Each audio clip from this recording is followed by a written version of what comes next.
BFM Business. Paris est à vous. Aurélie Blonde, Karine Vergnol.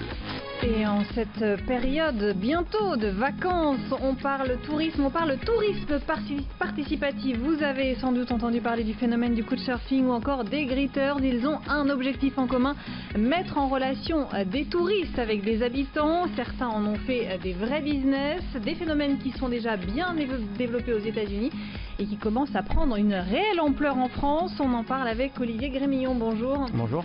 Directeur Europe et Afrique de Airbnb, Mathieu Elouin, bonjour. Bonjour. Cofondateur du site Voulez-vous dîner, Édouard Morange, bonjour. Bonjour. Porte-parole de Parisien d'un jour et Frédéric Sarfati, bonjour. Bonjour. Directrice France, du Lonely Planet. Frédéric Sarfati, j'ai envie de commencer avec vous déjà pour définir un peu les choses. Quand on parle tourisme participatif, de quoi parle-t-on exactement ? On parle plutôt que d'une relation entre un émetteur et un voyageur, on parle d'une relation, me semble-t-il, entre deux voyageurs et de groupes qui peuvent les mettre en relation de manière organisée. Et donc les sites internet pour ça. Ça veut dire que c'est pas forcément gratuit. Ça veut dire que c'est pas forcément gratuit, absolument. Alors le couchsurfing que j'évoquais, le fait de se faire prêter un canapé, une chambre d'amis, est-ce que c'est des phénomènes que vous voyez se développer en France ? Est-ce que ça marche vraiment ? Énormément. Enfin, le couchsurfing, ça marche surtout sur des populations assez jeunes, oui, bien entendu, et ça donne lieu. C'est non seulement, ça répond à deux préoccupations, à la fois une préoccupation économique, bien évidemment, sûr, et une préoccupation d'aller à la rencontre de l'autre de manière un peu différente. Olivier Grémillon, vous chez Airbnb, vous en avez fait un vrai business. L'idée, elle est née en 2008 aux États-Unis. Elle s'est ensuite très vite développée. L'idée, c'est de louer son appartement à des touristes. Pour ceux qui ne connaissent pas vraiment le concept, expliquez-nous vraiment. Voilà, c'est ça. Si on a une chambre chez soi qu'on n'utilise pas ou un appartement entier quand on part en vacances, c'est un petit peu de saison, plutôt que de le laisser libre, on peut accueillir des touristes ou d'autres types de voyageurs pendant la période où on n'est pas là. Donc c'est vrai que pendant les vacances d'été, par exemple, ça marche très bien, étant donné qu'il y a un besoin énorme d'hébergement et beaucoup de gens qui partent eux-mêmes en vacances dans les grandes villes en particulier, et donc qui laissent leur appartement à disposition des touristes. Et j'imagine que Paris, c'est un gros marché ? Paris est un très gros marché, c'est notre deuxième plus gros marché au niveau mondial, donc la France est notre deuxième plus gros marché derrière les États-Unis. Parce que là, c'est pas gratuit, on n'est pas dans le couchsurfing, etc. Là, on est vraiment sur un marché. On est sur un marché, oui, tout à fait. Les propriétaires louent leurs biens pendant une durée qui peut aller de quelques nuits jusqu'à quelques semaines, et en contrepartie, les voyageurs payent via la plateforme, ce qui permet de sécuriser les transactions. Donc il y a un aspect financier qui rentre en ligne de compte, tout à fait. Je parlais aussi du phénomène des gritters. Édouard Morange, expliquez-nous ça. Alors les greeters, ça vient tout simplement de l'anglais to greet, ça veut dire accueillir. Donc les greeters sont un mouvement mondial qui a été lancé dans les années 90 à New York, lorsqu'une habitante a voulu changer les idées reçues des visiteurs et leur montrer que New York était une ville très agréable à vivre au quotidien. Et donc aujourd'hui les greeters, c'est un mouvement qui est présent dans plus de 100 villes dans le monde, et où des bénévoles, et là ce sont vraiment des bénévoles, accueillent et donnent de leur temps pour faire découvrir leur ville de façon passionnée et chaleureuse. Donc c'est ce que vous proposez dans une association Parisien d'un jour. Qui sont ces bénévoles ? Alors les bénévoles sont représentatifs de l'ensemble des Parisiens. Il y a des étudiants, il y a des gens retraités, il y a également des actifs. Je dirais que ce sont avant tout des gens qui veulent rencontrer des visiteurs qui viennent majoritairement de l'étranger, notamment des États-Unis, du Canada, mais aussi d'Europe et d'Asie. Et donc ce sont des gens qui simplement aiment cette rencontre et veulent partager. Et l'idée, j'imagine, c'est de sortir aussi des sentiers battus, comme on dit, de montrer peut-être les quartiers qui sont moins dans les guides, ou de se balader vraiment parce que vous connaissez en profondeur votre quartier. Voilà, c'est effectivement un des leitmotifs de l'association, c'est sortir des grands axes touristiques pour montrer un peu le quotidien du Parisien, faire découvrir les bonnes adresses, les coins un peu secrets que on ne trouve pas nécessairement dans l'ensemble des guides. Alors, autre tendance, le fait de s'inviter à dîner chez l'habitant, c'est ce que vous proposez, Mathieu Elouin, chez Voulez-vous dîner. Là aussi, là par contre, c'est pas gratuit. Expliquez-nous comment ça marche. Tout à fait. Alors l'idée, c'est donc des particuliers qui organisent des dîners chez eux et de l'autre côté d'autres particuliers qui réservent via qui ne sont pas forcément des touristes d'ailleurs, qui peuvent être des touristes, mais pas forcément. Le tourisme, c'est un vertical, mais il y en a d'autres, puisque derrière, vous pouvez avoir des communautés qui se réunissent autour de centres d'intérêt. Donc, d'un côté, vous avez des hôtes qui sont amateurs de cuisine et qui vont organiser un dîner chez eux. Et de l'autre côté, vous avez des particuliers qui souhaitent vivre une expérience différente, une expérience à la fois gastronomique et on peut dire culturelle, puisqu'il va y avoir une rencontre, un partage avec l'hôte et d'autres invités aussi, parce que les dîners sont évidemment ouverts. Mais quels sont ceux qui invitent chez eux, qui font la cuisine pour les autres? Est-ce que c'est vraiment des gens qui ont besoin d'argent? Est-ce que c'est des gens qui n'ont pas d'amis? Là, c'est un petit peu restrictif. L'idée, c'est que c'est complètement ouvert, parce qu'aujourd'hui, le prix du dîner est fixé par l'hôte. Donc évidemment, nous, on pense qu'il y a une possibilité de complément de revenus avec des hôtes qui ont un talent pour la cuisine, un réel talent. C'est un réel investissement que de préparer un dîner, à la fois parce qu'il faut faire des courses et puis derrière en temps. Bien sûr. Donc pour nous, c'est une façon de compléter ses revenus et le prix est librement fixé. Donc tout dépend des objectifs de l'hôte, qui peut aussi dire mon dîner est gratuit. Hein. Ah oui. Alors là aussi, donc finalement, on est dans des compléments de revenus, hein, comme chez vous, Airbnb. Au-delà des motivations économiques, est-ce que vous avez l'impression que c'est aussi, pour ceux qui viennent, surtout une volonté de vraiment voyager autrement ? Alors oui, il y a une volonté économique et ça, on a fait une étude récemment sur quels étaient les drivers un petit peu du choix de ce type d'hébergement et donc l'aspect économique est important. Il y en a un autre puisque 93% des gens qu'on a interviewés nous ont dit on veut vivre comme des Parisiens en venant à Paris. Donc c'est vraiment ce qu'on disait tout à l'heure, découvrir un quartier différemment, peut-être des quartiers différents, être vraiment découvrir une ville de l'intérieur. Donc ça c'est très important. Et puis il y a l'aspect pratique aussi puisque plus de 50% de nos voyageurs sont des familles et donc c'est vrai que quand on vient par exemple à Paris ou dans n'importe quelle capitale mondiale, avoir de plusieurs chambres dans un appartement et pouvoir faire quelques repas dans l'appartement, c'est vrai que c'est quand même assez pratique. Et pourtant, ce qui est paradoxal justement par rapport à votre étude, Olivier Grémillon, vous dites finalement c'est un choix économique parce que ça va coûter moins cher qu'à l'hôtel, mais à côté, finalement, ces voyageurs-là vont dépenser davantage que s'ils avaient dormi à l'hôtel. Alors, ils dépensent davantage pour deux raisons. Un, parce qu'ils restent plus longtemps que s'ils allaient à l'hôtel, parce qu'ils restent plus de 5 nuits en moyenne versus 2 nuits pour l'hôtel, mais aussi parce que ce qu'ils économisent sur l'hébergement, ils le réintègrent dans leurs dépenses quotidiennes, donc dans les différents quartiers dans lesquels ils sont. Donc il y a un aspect économique sur on va payer un peu moins cher l'hébergement et avoir quelque chose de plus pratique, mais c'est pas la fin en soi, étant donné que oui, ils dépensent pratiquement 2 fois plus qu'un touriste qui va à l'hôtel. Frédéric Sarfati, il y a une vraie tendance de fond là. Oui, c'est vraiment très intéressant. Je pensais à ce que disait Édouard Morange sur les Gritters. En fait, cette façon de voyager, cette envie de voyager, d'aller à la rencontre et de vivre un peu comme les habitants est profonde et vraiment tendancielle. C'est l'idée d'expérience. Et d'ailleurs, ça a beaucoup influencé les guides papier. Nous, dans nos guides Le Nid Planète, maintenant, dans toutes les guides, il y a 100% commun et donc on propose des occupations, des balades et des façons de voyager qui s'apparentent à celles avec laquelle vivent les habitants. Donc je pense que c'est vraiment très important. En même temps, c'est difficile pour vous parce que toutes ces propositions dont on parle aujourd'hui, mais il y en a d'autres, c'est difficile de les répertorier. D'abord parce que c'est entre particuliers et puis ça va très vite. Finalement, les nouvelles offres, alors que sur le guide, effectivement, sur le guide papier, en tout cas, on a toujours un petit peu de retard. Alors bien sûr qu'on est moins rapide, mais on propose dans nos guides, d'abord tous ces sites sont largement proposés dans ces guides, parce qu'on sait que c'est ce que veulent nos voyageurs, et nous c'est ça qui nous intéresse, de leur rendre le service le plus proche possible. Et deuxièmement, nos auteurs travaillent aussi de plus en plus comme ça. C'est-à-dire que pour finalement proposer une vision d'une ville ou d'un pays qui s'apparente un peu à celle d'un habitant. C'est vraiment l'esprit du Lonely Planet en plus. Voilà, exactement. Et bien ils vont de plus en plus interviewer des locaux, leur demander leurs adresses préférées dans leur quartier, leurs balades préférées. Donc le voyageur voudra à la fois voir à Barcelone la Sagrada Familia, mais aussi le petit quartier partagé par ses habitants. Et donc tous ces modes de communication interagissent entre eux de manière très complémentaire. Édouard Morange, comment ça se développe ce tourisme participatif en Île-de-France particulièrement? Eh bien ça se développe, je dirais, naturellement de plus de 20% par an. C'est vrai qu'on parle pas seulement de Paris, on parle de l'ensemble des villes, notamment autour de Paris, dans la petite ceinture. Ça veut dire que c'est aussi l'occasion de découvrir peut-être autre chose que Paris. Exactement, puisqu'on peut très bien faire une demande sur le site parisien d'un jour et découvrir Saint-Ouen, Montreuil ou Saint-Denis avec les habitants de ce quartier et forcément avoir une autre vision que celle que donnent les guides papier traditionnels qui vont se focaliser sur les grands éléments du patrimoine. Là, on a vraiment une approche très humaine du quotidien du Parisien au sens large. Et pour le coup, c'est gratuit, là, vos balades?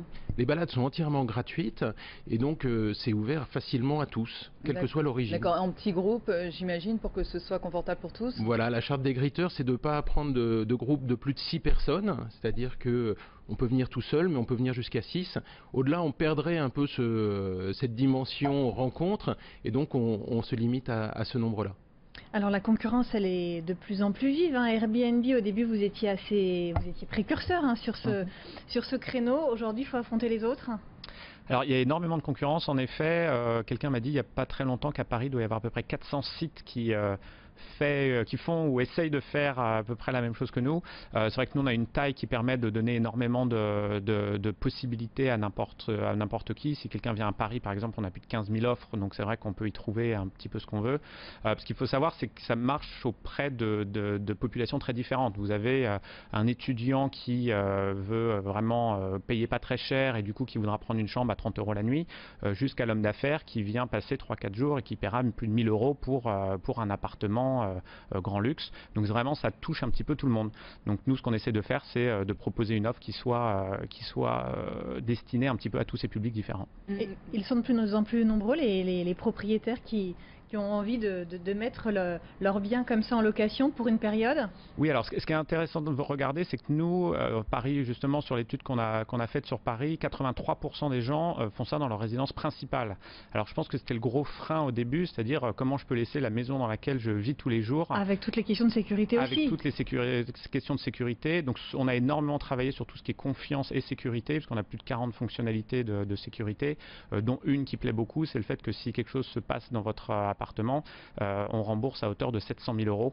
Donc c'est vrai que ça rassure quand même énormément les gens et ça leur permet de franchir le pas s'ils étaient un tout petit peu réticents. En même temps, il y a une autre question. Aurélie parle de la concurrence d'autres sites comme le vôtre, mais j'imagine que les hôteliers parisiens ne vous voient pas forcément d'un très bon œil. Quel est l'accueil et puis aussi de l'Office du tourisme? Parce qu'effectivement, on est aussi parfois à la limite de, je dirais pas du légal, mais quand on sous-loue son appartement, ça devient compliqué. Alors il y a plusieurs choses. Ouais. La sous-location déjà en France, c'est quelque chose d'autorisé du moment qu'on a l'autorisation de son propriétaire, contrairement à ce que beaucoup de gens pensent. La mairie ou l'office du tourisme comprennent que c'est un tourisme qui est plébiscité par énormément de gens en France et dans le monde, donc ils l'encouragent. En ce qui concerne les hôteliers, ce qu'on montre un petit peu dans l'étude, c'est que les taux d'occupation n'ont jamais été aussi élevés, les prix jamais aussi élevés. On manque de chambres d'hôtel à Paris. On manque de chambres d'hôtel de manière latente, parce qu'on est à 80% pratiquement de taux d'occupation. Donc non, au contraire, c'est une offre complémentaire à l'hôtellerie, c'est pour des usages différents.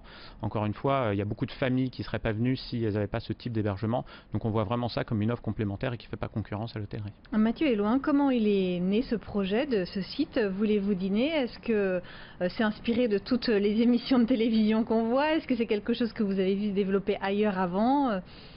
Alors c'est vrai qu'il y a une tendance de fond avec les émissions qu'on ne va pas citer ici, mais qui sont extrêmement populaires. Donc il y a une appétence pour la cuisine généralement dans notre société qui est forte.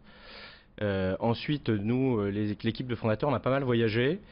Et ce sont des pratiques qui se font dans un certain nombre de pays qui ne sont pas organisés et structurés comme sur un site comme Voulez-vous dîner, mais qui se faisaient. Et en fait, nous, on a à la fois ce goût de la cuisine, tous les fondateurs, ce goût du voyage, et on est persuadé en plus que la cuisine rassemble au-delà du voyage. C'est-à-dire que ça devient un moment extrêmement convivial. Je ne sais pas si on aime la musique, on peut se retrouver autour d'un dîner plus musique. Si on aime la culture, on peut se retrouver avec un dîner culture. Et donc ça va au-delà et on s'aperçoit qu'il y a sur le beaucoup de site, il y a des thématiques, on peut voir avec qui on va se retrouver, en tout cas leurs photos. Dans un premier temps, on peut un petit peu sélectionner. Est-ce que c'est juste, ça s'appelle Voulez-vous dîner, est-ce que c'est juste pour les dîners ou est-ce qu'on peut imaginer bruncher, déjeuner Complètement. Alors, si vous promenez un petit peu sur le site, vous verrez qu'effectivement, ça s'appelle Voulez-vous dîner, mais après l'offre peut être, il y a des brunchs, il y a des déjeuners le midi, des petits déjeuners d'affaires par exemple, il y a des quartiers où il n'y a pas de restaurant. Et finalement les déjeuners, on a aujourd'hui je pense à 2 autres en particulier sur Clichy et sur Boulogne qui ont lancé des petits déjeuners le midi chez elles. Donc ça peut prendre toutes les formes, ça peut prendre la forme de goûter. Les autres sont extrêmement libres dans la présentation de leur offre. Et le prix donc est laissé à l'appréciation de la personne qui reçoit, c'est ça? Complètement. Aujourd'hui, vous avez des prix, si vous vous promenez, pareil, entre 12 € et 150 €. Ce sont des prix qui dépendent réellement du menu proposé. Évidemment, ce n'est pas que du menu, puisque vous avez l'apéritif, vous avez le vin, vous avez le digestif, enfin, vous avez l'expérience complète. Et vous avez 1 heure de fin? Et vous alors oui, à un moment, il va falloir partir. Tout à fait. Donc ça, c'est convenu entre particuliers, comme il y a 1 heure de début, effectivement, il y a 1 heure de fin. Mon expérience, c'est que ça a tendance à durer un petit peu parce que l'expérience est extrêmement sociale et humaine. Donc, et ce qui est intéressant par rapport à Airbnb aussi, c'est que c'est des concepts qui reposent beaucoup quand même sur la confiance. Il faut avoir confiance, on y va un peu comme ça sans trop savoir à quoi s'attendre. Y a pas les gens font assez confiance facilement. Non, justement. Alors, on va dire que nous, on est sur un marché qui est en développement, qui est pas structuré comme celui d'Airbnb aujourd'hui, qui est en train de on pense qu'il va décoller fortement, mais qui est au démarrage. Et donc, il faut créer cette confiance. C'est essentiel. Alors, on a des mécaniques un petit peu comme Airbnb, donc de notation, d'évaluation des hôtes et bientôt des invités. Et d'échanges en amont entre les... D'échanges en amont par système de messagerie interne. En plus, pour réserver un dîner, il faut mettre sa carte bleue. Donc, vous ne pouvez pas, si vous voulez, être juste curieux. Il faut, pour créer la confiance, il faut mettre sa carte bleue, sachant que vous ne serez débité que si l'hôte accepte la réservation. Ça, c'est important aussi, c'est que l'hôte est toujours en contrôle de qui va venir dîner chez lui. Alors, il y a une question de confiance et une autre question aussi que vous abordiez un petit peu, Olivier Grémillon, tout à l'heure. Finalement, on est avec d'autres touristes. D'ailleurs, vous ne parlez presque pas de tourisme, mais de voyageurs. On sent que c'est une autre approche du tourisme, du voyage, un peu plus créatif. Il faut que les uns et les autres, vous ayez des idées de propositions qui sortent un petit peu de l'ordinaire finalement, Olivier Grémillon. Oui, alors c'est vrai que les gens viennent beaucoup pour découvrir un quartier de l'intérieur, donc tout ce que l'hôte peut leur apporter en termes de bonnes adresses, le petit resto qu'il aime bien, l'exposition du moment ou des associations, par exemple, comme les Greeters, voilà, tout à fait, qui permettent de vraiment découvrir, de faire découvrir le quartier comme quelqu'un de l'intérieur. Nous, on fait par exemple énormément de choses dans le 20e arrondissement, autour de Belleville, avec une association qui s'appelle Paris Rue Méconnue, qui permet justement d'aller découvrir le 20e et Belleville en particulier avec des habitantes du 20e, donc ça plaît énormément. On voit bien l'échange entre les différents acteurs. Édouard Morange, le rôle des réseaux sociaux, d'Internet dans le développement de ce tourisme, il est fondamental? Il est absolument fondamental. C'est effectivement le Web 2.0 qui a permis finalement à ces sites et à ces associations de se développer aussi rapidement depuis le début des années 2000. Et aujourd'hui, effectivement, on rentre en contact via Internet. De différentes façons, on va pouvoir échanger. Alors, contrairement au site dont vous avez parlé, sur Parisien d'un jour, il n'y a pas de choix de la personne avec qui vous allez faire votre balade. On est vraiment sur de la non-discrimination. On va être sur de l'accompagnement, y compris de personnes en situation de handicap. Voilà, tout le monde est susceptible de participer, aussi bien en tant que visiteur qu'en tant que bénévole pour faire découvrir son quartier. Mais l'Internet est effectivement un pivot central de cette rencontre-là. Frédéric Sarfati, je vais vous laisser le mot de la fin. On a vraiment des voyageurs en quête d'authenticité aujourd'hui. C'est ça une nouvelle forme de luxe finalement pour voyager? Oui, je dirais même qu'avant le principe d'authenticité, c'est l'expérience. C'est que finalement, les gens ont compris que voilà, visiter des monuments, etc., c'était bien, mais que c'était pas ça qui allait les remplir et les satisfaire, et que quand ils voyagent, ce qu'ils cherchent, c'est de l'expérience. Et donc l'expérience, c'est habiter dans l'appartement de quelqu'un d'autre et se raconter qu'on est quelqu'un d'autre, c'est visiter le quartier de quelqu'un comme si c'était chez soi, et c'est tout ça qui compte. Parce que l'authenticité, elle est un peu quand même fantasmatique, cette authenticité. C'est pas de la vraie authenticité, mais c'est juste vivre quelque chose de différent avec des gens qu'on n'aurait pas rencontrés par ailleurs, et c'est ça qui est génial. Merci Frédéric Sarfati, directrice France du Lonely Planet. Olivier Grémillon, merci, directeur Europe et Afrique de Airbnb. Mathieu Evin, merci, cofondateur du site Voulez-vous dîner. Édouard Morange, merci, porte-parole de Parisien d'un jour. Et nous, on va prendre le chemin du restaurant avec Emmanuel Rubin. Celui-ci aussi est payant, c'est 2 couverts chez Albion.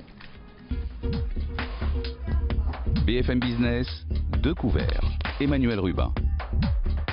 2 couverts côté cave à manger, la formule fait florès depuis quelques saisons, mais pour ceux qui n'auraient pas suivi, on rappelle le Kessako, une cave à manger, c'est un caviste qui ajoute de l'utile au pas désagréable, en calant entre le rayonnage de ses flacons une table d'hôte, un bout de comptoir, quelques tables à la volée, histoire d'y verser un petit casse-croûte, bref, un moitié cave, moitié bistrot. Alors, Paris n'en finit plus de cultiver le genre, avec des adresses plus ou moins bien décantées, et parmi les plus finaux, depuis quelques temps, l'Albion, rue du Faubourg Poissonnière. Albion, parce que les 2 jeunes tauliers de l'affaire cultivent certes la gouaille propice au genre, mais une gouaille anglo-saxonne, l'un british, l'autre néo-zélandais, et l'un comme l'autre zélé à sortir quelques bouteilles inspirées et inattendues, l'un comme l'autre surtout propice à lâcher des petits plats futés, mélange de bistrotte et de british, veloutés de panais relevés de dés de pommes épicés et de chorizo qui font comme un chutney doux dans la sous-soupe, très visible cabillaud au bacon et carrément d'outre-Manche, un posset au citron, soit la version anglaise de la panna cotta ou de notre traditionnel blanc mangé, un café, l'addition, l'entente cordiale le temps d'un repas, la réconciliation de l'auberge et du cottage en plein Paname. C'est Albion et c'est 80 rue du Faubourg Poissonnière à Paris dans le 10e.